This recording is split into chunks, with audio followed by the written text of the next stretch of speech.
Welcome to Patriots Training Camp. Steve Burton alongside Danny Roche, and you saw what I saw. This team looked crisp. This team looked sharp, but there were a lot of dogs out on the field. I know, right? Pet adoption day.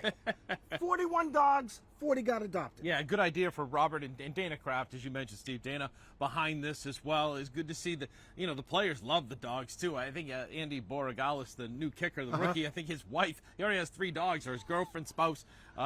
They have 3 dogs, and he came over after practice. He's tired, and she's like, "Look, we have another puppy." We have another puppy, 4 dogs. So, but yeah, it was a good idea. It was fun. And then these guys who you could say, quote unquote, are underdogs, get out there and went to work, Steve. And there's a lot of work to be done. Right. But I think, like you said, I think the organization, I think what we saw, the instruction, they only have 90 minutes that first day, especially. They got a lot of work in day one. Stefon Diggs looked sharp.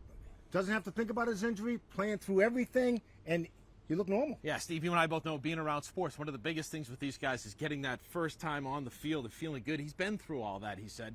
His focus now is to get there and start playing like a #1 wide receiver. And he looks like he's way ahead of where most people thought he would be. He had surgery, tore the ACL last October, and is already out there cutting, looking good. He looked that way in the last in minicamp in June. So that's encouraging for Patriots fans because he's a 4-time Pro Bowler. If he can play like a #1, Steve, backs everybody else up, maybe gets contributions from Kyle Williams, the rookie, who had a couple of nice catches with Drake May, things look good in that wide receiver core. Here's what I like about the new head coach, Mike Vrabel. He gets down and dirty with the players. He gets in the drills. He's contacting players. I mean, you know what? He's a football player through and through, and he hasn't forgotten his roots. Yeah, which is really cool because I think I'm talking with somebody about, the coaching style of different coaches we've been around. We've seen Bill Belichick love to teach. Training camp this was his favorite time of year. Vrabel loves to hit. And Gerard Mayo was just going from being a guy to guy who's, talking to different players and things like that. But Vrabel loves to get involved. Right. And the cool thing is he gets involved after almost every play, whether it be Josh McDaniels,